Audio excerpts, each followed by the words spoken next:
we remain steadfast in our commitment in delivering local news that matters. Stories that inspire. Enriching the lives of Filipinos in the Philippines and across the globe. This is your GMA Regional TV.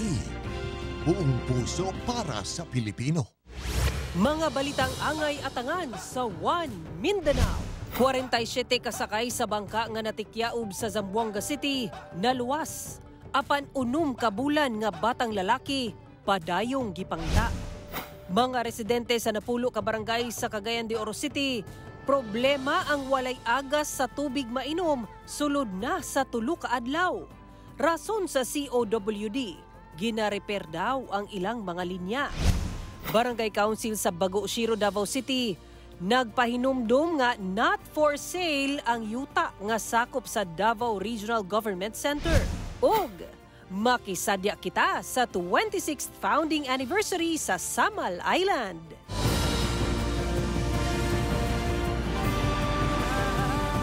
Ito ang GMA Regional TV, One Mindanao.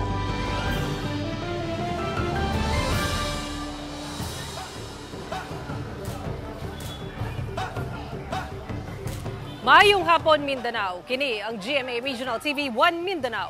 Hatod namo ang pinakadago pinakawaling balita sa Mindanao. Ako si Sara Hilomen Velasco. Live gikan dinhi sa Barangay Matina Aplaya, Davao City. Cyril Chavez, live gikan dinhi sa GMA Cagayan de Oro Station.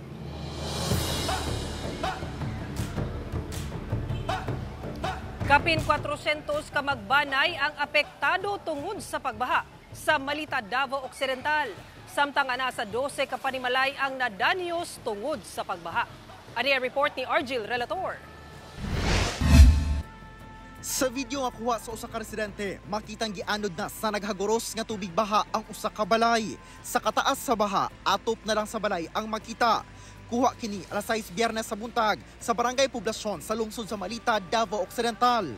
Una pa man ang pagkaanod sa balay, naglusad na og rescue operation ang mga personahe sa MDRMO sa mga residenteng na stranded yang misaka ang tubig sa sapa sa usa ka sitio. Sa hapon po, medyo nagkaroon ng mahinang pag-ulan at saka pagdating ng gabi, paunti-unti nga lumakas yung ulan, tapos yung sa madaling araw, parang lumaki at yung volume ng tubig galing sa ulan.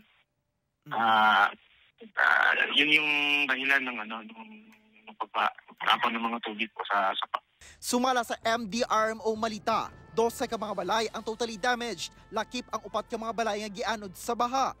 Parayon ang ginapahigayong rapid damage assessment and needs analysis sa gibahang lugar aron masuta ang kinatibuk ang danyos. Meron tayo mga 422 families po na na-evacuate as recorded. Gilayon niya ipapauli Biyernes sa hapon ang mga residente nga doon na pa yung balikang balay yang mihubas ang baha. Sumala sa pag-asa, epekto gihapon sa easterlies ang pagbaha sa Davao Region. Ako si Argil Relator para sa One Mindanao. Pagsaka sa mga kaso sa rabies sa El Salvador City ug General Santos City, gitutukan karon sa otoridad. Kini ang gitutukan ni James Paulo Yap nga live manukad sa El Salvador City. James.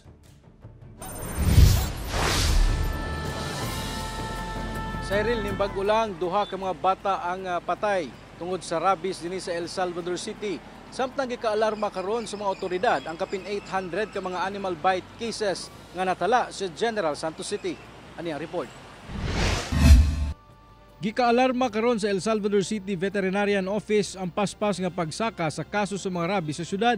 Galing ning baguhay lang, duha ka mga bata ang namatay tungod sa rabies. Sumala kang Dr. Beata Obsioma, ang city veterinarian sa syudad, nga dakong epekto sa mga hayop nga iro ug iring ang kainit sa panahon. Busa karong World Rabies Awareness Month, ilang gipanghingusgan ang ilang kampanya Batok Rabies. Ilang gilibot ang mga eskwelahan sa syudad aron ipasabot mahitungod sa rabies ug angay buhaton panahon nga mapaakan og iro ug iring nga adunay rabies. Yung mga victims kasagara mga school pupils and students. So maghilom sila kasi matakot sila bungala ng parents.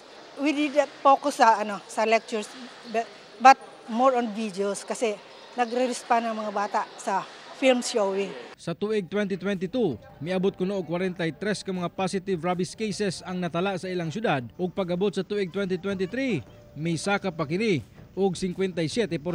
Samtang duha pa lang kabulan sukad ang pagsulod sa tuig 2024.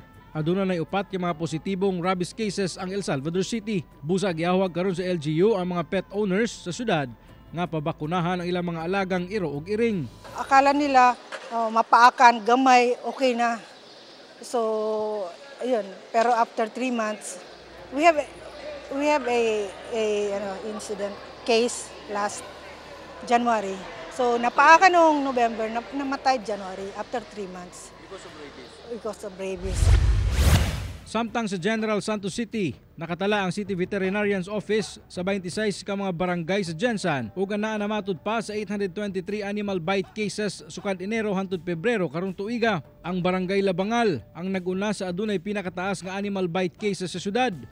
Niadtong Enero, 158 ka kaso ang ilang natala ug 147 karong Pebrero. Usa si Alma Talisik sa mga milinyad sa Animal Bite Center sa Barangay Labangal, General Santos City. Human siya napaakan og iro sa ilang silingan. Nikalit lang siya paak ba, naghisig akong palda. Kaya agir ako, dito daw na nanganak niya. Kay daghan naman jud kay di sa mo agod nga kanang kuan nga. Tapos kung makapaak na, dili na ang kunon nga ilaha. Pag mainit ang panahon, parang aburido rin yung aso. So tumataas din yung ating animal bite cases natin. Cyril, tambag karon sa mga health experts nga kung mapaakan man o bisan unsang hayop, iro man o iring, nga hugasan gilayon ang parte sa lawas nga napaakan o magpakonsulta dayon sa mga doktor. Cyril? Daghang salamat, James Paulo Yap. Planong pagpalusot og kontrabando sa Davao City Jail nga gamit ang drone nasakpan sa otoridad. Nakita sa jail officer ang nahulog nga drone punting sa atop sa Dormitory 11 Building B sa Davao City Jail Annex alas 10:30 sa buntag adlong Huwebes. Dihang gisaka ang atop, dini na nakita ang drone nga dunay nakahikot nga cellophane.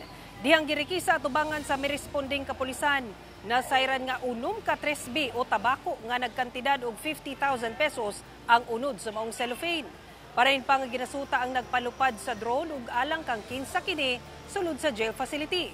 Apan dili na kini ang unang higayon nga dunay nagplanong magpalusot og kontrabando gamit ang drone sa Davao City Jail. Sumala sa BJMP Davao, luyo nga nag-upgrade na gamit ang teknolohiya ang dunay dili maayong binuhatan sa planong pagpalusot og kontrabando, magpabiling hugot ang og istrikto ang seguridad nga ipatuman sa BJMP sa ilang pasilidad. Ipaniguro ni President Ferdinand Bongbong Marcos Jr. nga tabangan ang probinsya sa Basilan aron makabaton kini og usa ka agricultural hub. Samtang gisaksihan sab sa Pangulo ang pagguba sa kapin 500 ka mga armas nga gisurrender sa mga kanhi rebelde. Ani ang report ni Efren Mamak. Gipaniguro ni President Ferdinand Bongbong Marcos Jr. nga tabangan sa national nga kagamhanan ang probinsya sa Basilan aron ma-maximize ang potential sa agri-fisheries sa probinsya nga makatabang sa food security dili lang sa Basilan lakip na sab sa tibuok Pilipinas. Gibutyag kini ni PBBM atol sa iyang pagtambong niadtong Sabado, March 2 sa kasaulogan sa Golden Founding Anniversary sa maong probinsya. Basilan's new role is now the war against hunger. You have a land area twice the size of Singapore, blessed with a rich soil, above all, more or less typhoon-free, which makes you an ideal bulwark in our fight for food security. Ang kailangan lang ay tulungan ng Basilan para maging isang lubos na food and fisheries production center. Nasaksihan sab ni PBBM ang pagguba sa 550 ka mga illegal nga armas nga gisurrender sa mga kanhi rebelde ilawom sa Small and Light Weapons Management Program sa gobyerno nga gisugdan niadtong 2016. Sumala sa presidente, makatabang kini aron mas pahugtan pa ang kampanya kontra terorismo sa Pilipinas ug magpabilin ang kalinaw sa maong probinsya. Our presence in today's event reaffirms the truth that what was once a ground zero of war is now turned into an epicenter of peace. A province that was once tainted by violence and terrorism is now a zone of peace, made possible not by military might, but more so by a people saying no to violence. Matud sa Basilan Provincial LGU, nakig-alayo na ang ilang buhatan sa law enforcement agencies sama sa PNP ug AFP aron mas paugtan pang seguridad sa maong probinsya. Isang narrative na may qualitative expression is yung sa baril. Dati kasi simbolo ng kayamanan ng baril sa Basilan eh. Simbolo ng security, simbolo ng power. Kaya pinipilit namin na sentrohan talaga yung baril para i-level up yung peace and security campaign dito sa Basilan. Samtang nag-apod-apod sab ang Basilan Provincial LGU og mga motorsiklo, lakip grocery package ngadto sa 8 ka mga Abu Sayyaf Group returnees nga kabahin sa Enhanced Comprehensive Local Integration Program sa gobyerno. Salamat kami kasi nakakamdan namin ang konting tulong sa mga nagte-turnover ng mga baril nila. Especially myself. Nagpasalamat din ako kasi naka-involve ako dito. Kauban si Sim Romero sa kamera. Ako si Efren Mamak para sa One Mindanao. Kapin 40 ka individual ang naluwas human mitikyaob ang usa ka motorbangka sa Zamboanga City. Apan usa ka 6-month-old nga baby boy ang napabiling missing. Anay report ni Krisa Dapitan. Usa ka 6 ka bulan nga baby boy ang natalang missing human mitikyaob ang gisakyang jungkong nga bangka sa Santa Cruz Island sa Zamboanga City pasado alas 6 Sabado sa gabi. Samtang usa ka 66 anyos nga babayi ug 8 ka bulan sab nga baby boy ang gidala sa usa ka ospital human kini naglisod og ginhawa. Apan anaa na kini sa stable nga kahimtang. Hinuon, luwas ang lain pang 45 ka mga individual nga sakay sa maong motorbangka. Sumala sa Regional Maritime Unit 9, pulos magparyente ang 48 ka mga individual nga sakay sa motorbangka. Gikan matud pa kini sa Zamboanga City aron mamalit sa ilang mga kinahanglanon ug pauli na unta sa Basilan. Sumala sa kapitan sa maong bangka, maayo ang dagan sa panahon sa paglarga nila ni adtong tungura. Apan, nilinaw talaga mong pag-uwi namin. Parang may pagbulihok ba kung tawag sa amin. Tapos biglang mislide ang bangka. Ngayon na nga nalubog na yung bangka, ma'am. Nagsigawan na kami tapos yung kasama namin tumawag na sa pag-rescue. Human masiguro nga naa sa luwas nga kahimtang ang mga pasahero sa motorbangka, gipapauli na sila sa Regional Maritime Unit 9. Apan padayon ang ilang search and rescue operation alang sa usa ka 6 ka bulan nga baby boy nga missing. Padayon sab nilang ginaimbestigahan ang pagtikyaob sa bangka. Nakig-koordinar na ang RMU9 sa Marina aron masuta kung rehistradong passenger vessel ba kini. I-confirm pa nato kay katong gipangutanan namo si kapitan o katong boat crew sa ilang mga pertinent documents. Wala sila ma-present as of now kasi nabasa daw, nahulog, kay nakapsize man nilang bangka. So, nag-coordinate na po sa Marina and then gahulat lang ta sa ilang feedback. Kauban, si Jerwin Fernando ug Sim Romero sa kamera. Ako si Krisa Dapitan para sa One Mindanao. Ginalantaw karon sa Davao City LGU ang pagmontar og dugang convention centers alang sa nagkadagang turista nga buot magpahigayon og convention o exhibit sa Dakbayan. Ani report ni John D. Esteban. Prioridad karon sa Davao City LGU ang pagtukod og mga convention center. Isip usa sa mga lakang aron mas mapalambo ang turismo sa Dakbayan. Kini ang gibutyag ni Councilor Mirna Ortiz, ang chair sa Committee on Ways and Means sa Davao City Council. Ang MICE o Meetings, Incentives, Conventions and Exhibitions ang usa sa dunay pinakadakong natampo sa local economy sa syudad. Gawa sa mapalambo ang turismo, mas maka-generate usab kini og income alang sa syudad.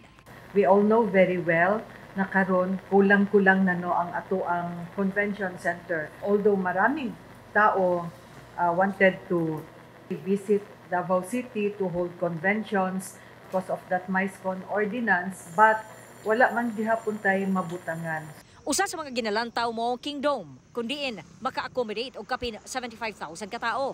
We don't know lang when mag-open. Kana gusto na mo na atuan together with the committee and the Tourism Council na itour me dito sa Kingdom kasi that is a big help for our tourism. Ginalantaw nila nga ang pagpatukod ug dugang convention centers pinaagi sa public-private partnership makamino sa gasto ang syudad aron magahin sa uban pang programa o proyekto. Now, we are the first LGU actually to come up with an ordinance na naagyo'y council ang MICE because we believe that bulk of the tourist revenues is coming from the MICE groups. So I will also support the statement of Councilor Ortiz na mogid na ato ang tutukan.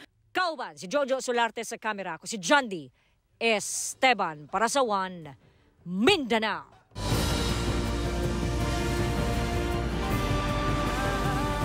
Ito ang GMA Regional TV, One Mindanao.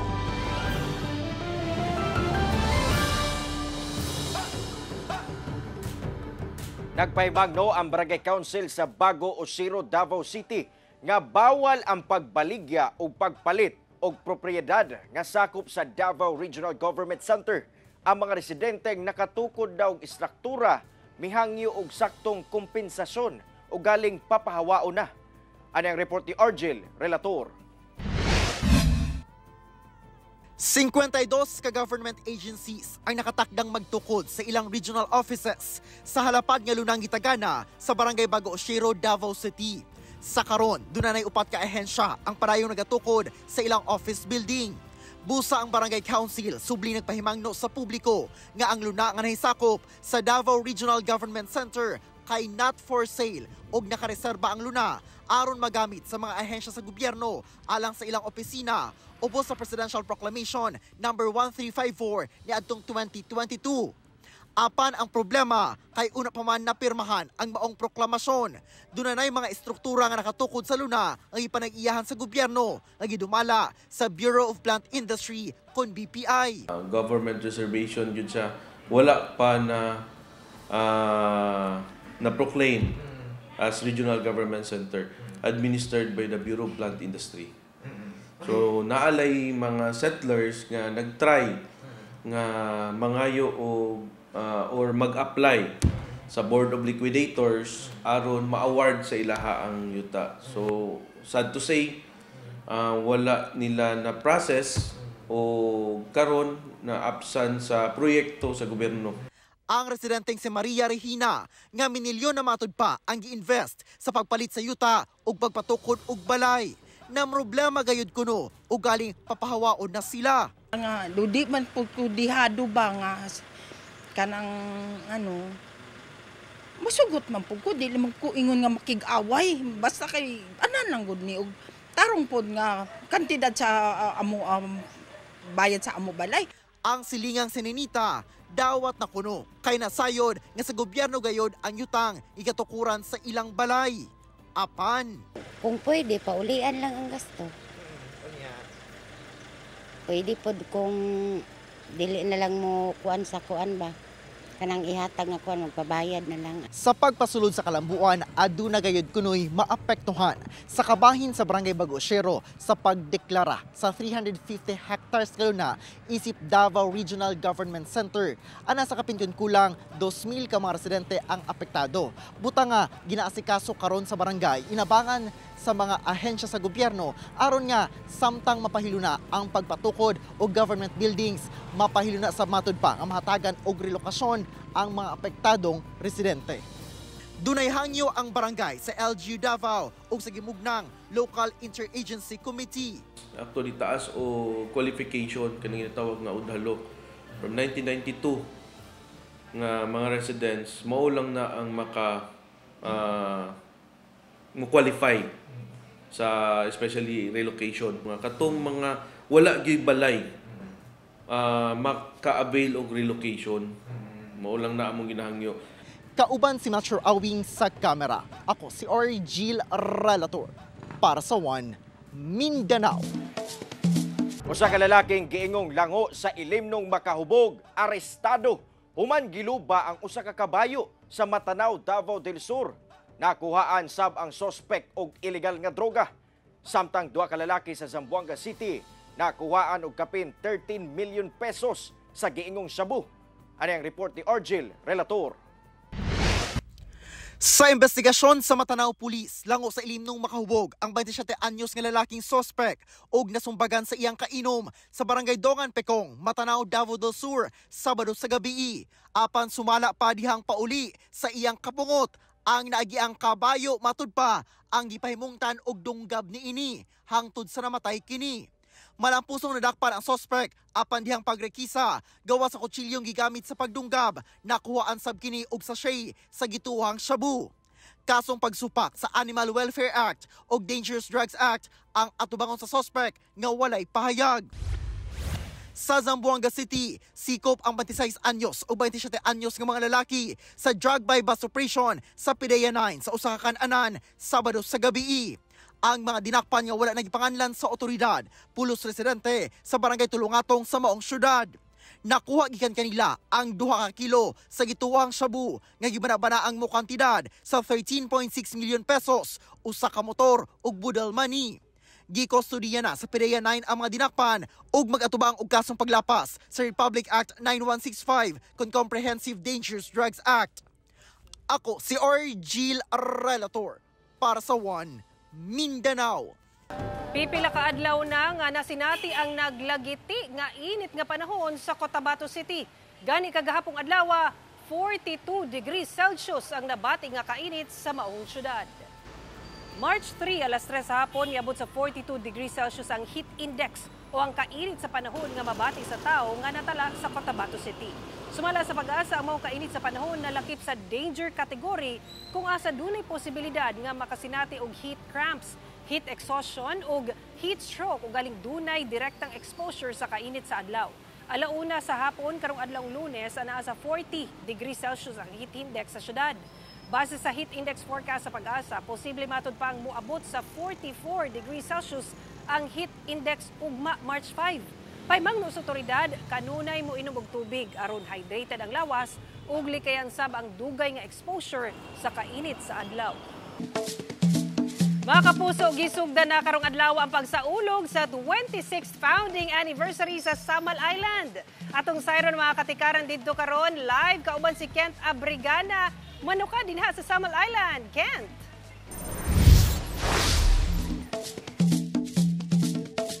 Sara, hugyaw og nahimong nga bulokon ang opisyal nga pag-abli sa ika-26th founding anniversary sa Samal Island kung asa sentro ang paghinatagay ug pag-amping sa kinaiyahan.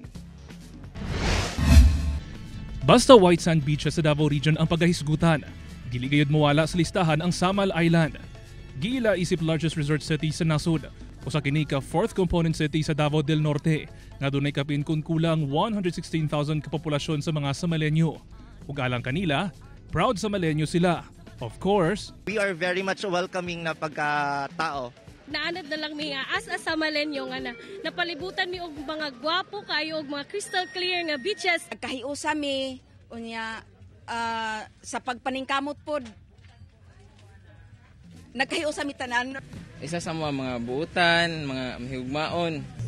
Proud me nga Samalenyo is because we're talented. Tuod man, kini gipakita dihang giablihan ang pagsaulog sa ika-26 nga anibersaryo sa ilang Garden City of Samal karong adlaw. Kaganihang buntag dinhi sa New City Hall ground sa Peña Plata, Samal Island. Formal na nga gisugdan ang pipila ka adlaw nga kasaulugan.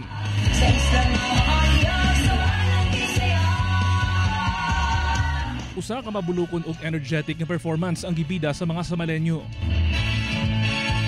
Sa mensahe ni Igacos Mayor Aldavid Oy, papasalamaton kini sa natagamtamang kalambuan sa dakbayan sa mga milabayng mga tuig. Itandi sa milabayng tuig, mas mubo ang ilang selebrasyon karong tuiga aron makahatag og ginabang sa mga naigo sa kalamidad sa mga kasikbit nga probinsya. Naprotektahan gyud ang ato ang isla sa mga kalamidad.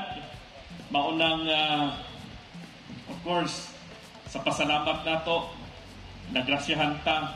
So gi-share ra pud nato sa ato ang mga silingan na mga probinsya na naigo og trahedya. Naginausab kini sa kooperasyon sa mga Samalenyo aron makabot pa ang mas progresibo nga dakbayan. So it is not the infrastructure that really tells that the city is progressive. Very simple lang. I will ask you. Only one. Kanang dili ta magpataka og labay og basura maski asa. Samtang, gipakita usab ang official song and music video sa 26th founding anniversary sa Samal Island.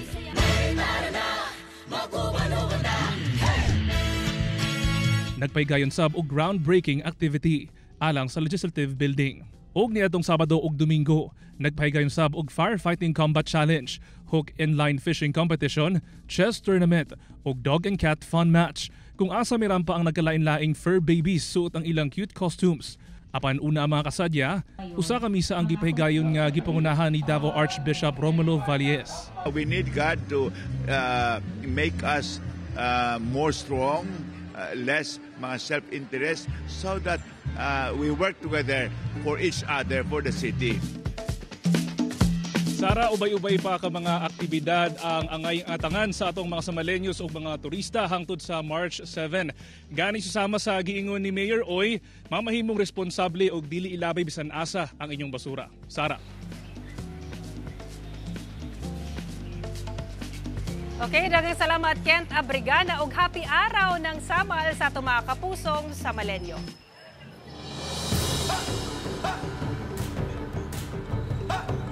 Samtang mga kapuso, live giapunta dinhi karon sa Barangay Matina Aplaya, Davao City kung asa pipila ka magbanay nga nasunugan ni atong bulan sa Pebrero ang nagpabiling nagtinir dinhi sa ilang barangay. Kay numduman nga ni atong February 13, 17 ka magbanay ang nasunugan sa Purok del Carmen sa Barangay Matina Aplaya, Davao City. Kung asa 7 ka balay ang naugdaw ug pipila ka magbanay sa mga nasunugan ang temporaryong nagtinir sa Barangay Matina Aplaya, Davao City nga anaa karon sa mga modular tents ug sa karon anaa sa 2 ka magbanay na lang ang nagbilin.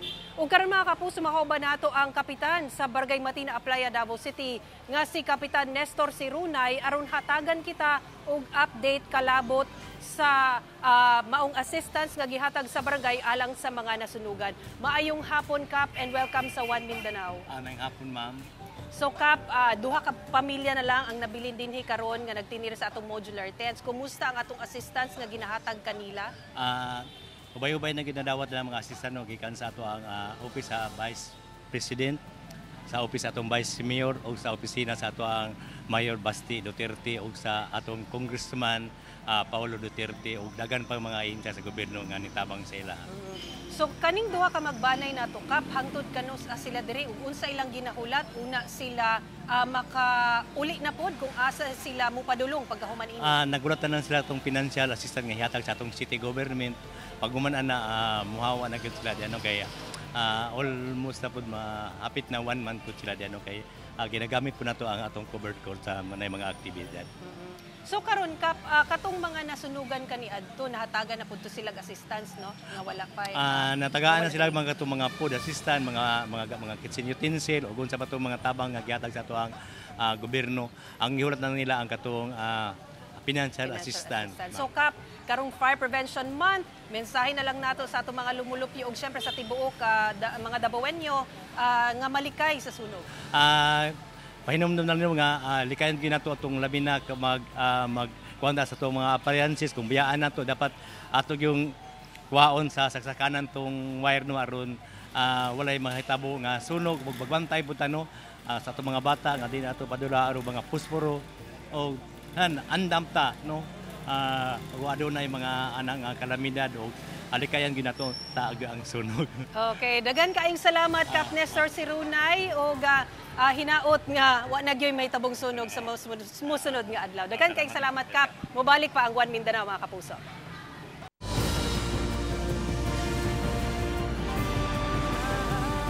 Ito ang GMA Regional TV, One Mindanao.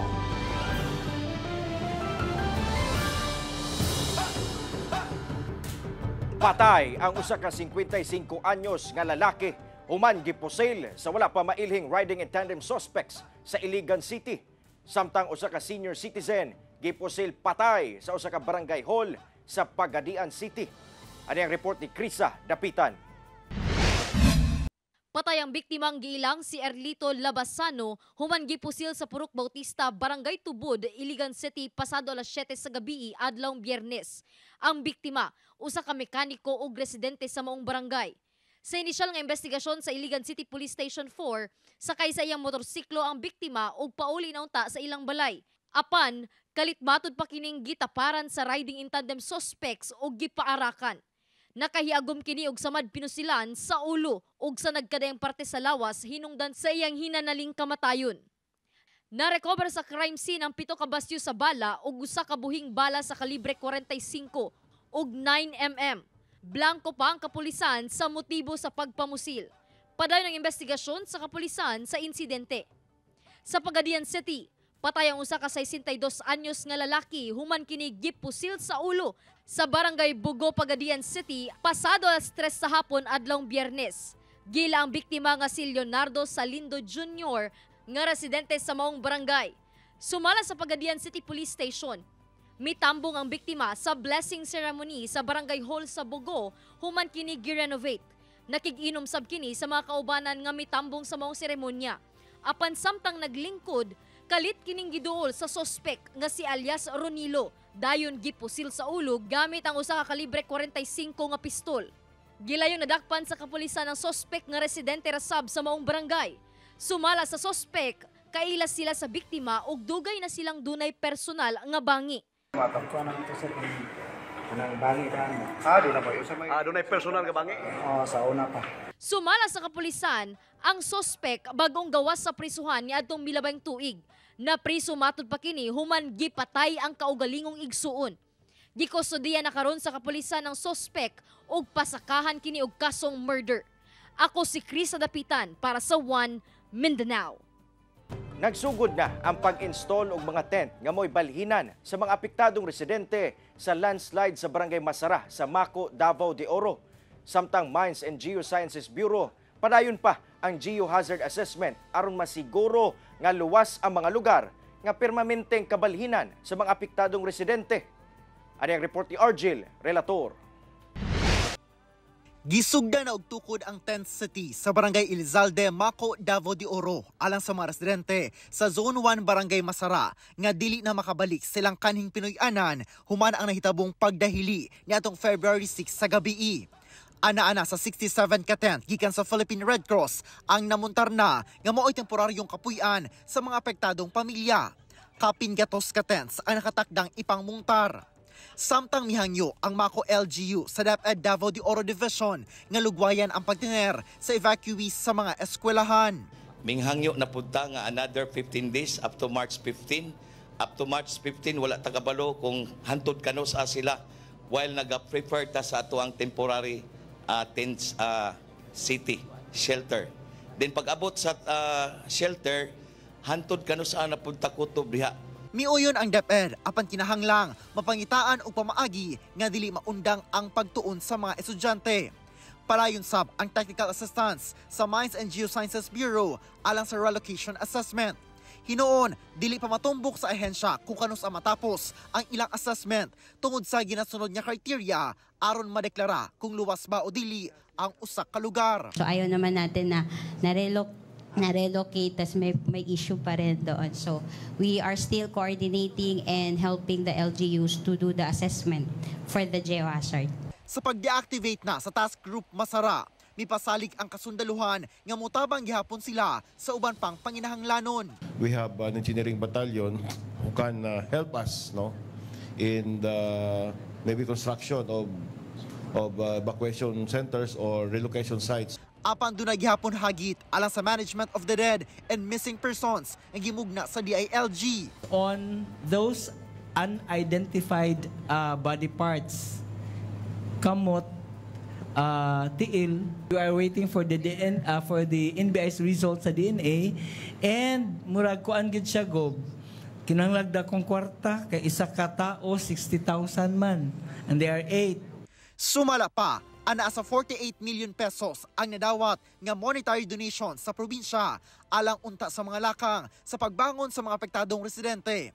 Apan dili pa daw kini magamit. Naapa na diha sa treasury because to reiterate, dili pa nako magasto kay wala pay authority nga gihatag ang sangguniang panlalawigan para mo pirma nako sa mga dokumento nga mag-una dusa nato na siya pwedeng gastuhon. Sa karon, giubos na gikan sa red ngadto sa blue alert ang status sa tibuok probinsya sa Davao de Oro apan padayon ang monitoring sa Emergency Operations Center. Ako si Orgil Relator para sa One Mindanao. Dili moubos ngadto sa libuan ka mga residente gikan sa nagkadaiyang barangay sa Cagayan de Oro City ang nakasinati og walay agas sa tubig sukad niadtong weekend hantod karon. Rason sa COWD sa walay agas ang ginahimo kunong repairs. Ani ang report. Sayo sa buntag adlong Lunes, iyahay na sa paglinya mga residente sa Zone 10 Zayas, Barangay Carmen sa Cagayan de Oro City aron makapahimulos sa libreng tubig nga gipang-apod-apod sa lokal nga kagamhanan. Bit-bit nila ang ilang mga drum ug uban pang plastic containers nga mo'y butangan sa tubig. Sigon sa mga residente, hilabihang perwisyo ang ilang nasinatian, sanglit sukad pa niadtong Sabado, wala nay agas sa ilang lugar. Hantod karong adlaw nga Lunes, wala gyapon miagas ang tubig.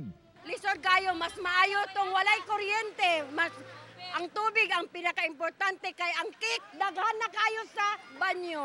Ay na, nagkaguliyang na. Kay wa nay ikakuan ang tubig. Lisod kayo sir kung walay tubig. Wala, di kakapanghinlo, ang CR, ang labunon, ang mga estudyante, wala na uniform, kay wala na labi, kay wala na gyud, wala na tubig. Gawas sa Barangay Carmen, daghang barangay sabang naapektuhan sama na lang sa Barangay Pagatpat, Ipunan, Kanituan, Patag, Bulwa, Bonbon, Kauswagan, Bayabas, Aper Makasandig, Lapasan, Gusa, porsyon sa Barangay Lumbia ug lungsod sa Upol, Misamis Oriental. Matod sa Cagayan de Oro City Water District, subay sa ilang mga abiso nga gipagawa silang social media page, kini gumikan sa ginahimong relocation sa ilang supplier sa mga valve tungod sa flood control project sa DPWH.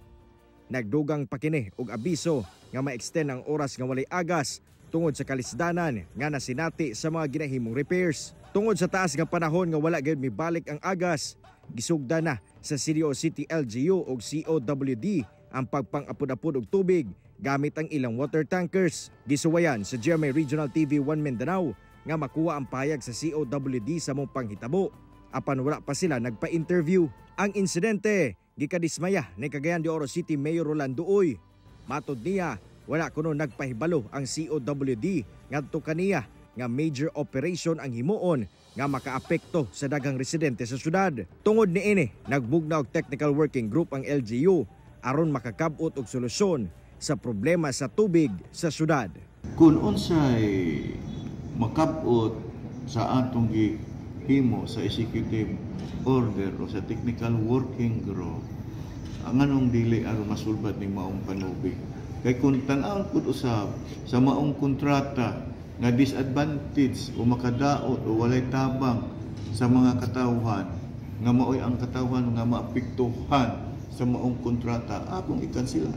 Kay kanunay tao ang akong labanan. Kauban si Makoy Sempron sa kamera. Ako si Cyril Chavez para sa One Mindanao. Mga kapuso, malingaw ug makisadya sa Coronation Night sa Ginoong Kalumpang 2024 sa General Santos City.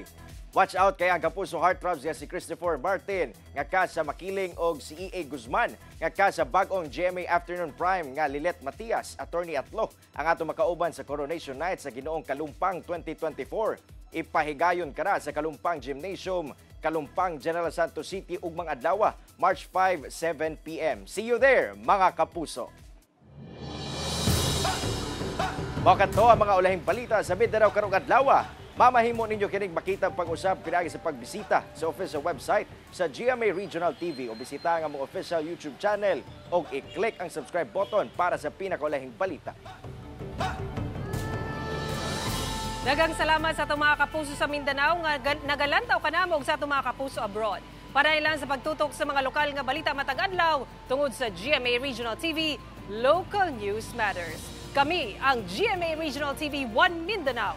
Tibok pwersa para sa mas dakong misyon ug mas halapad nga pagserbisyo sa nasod.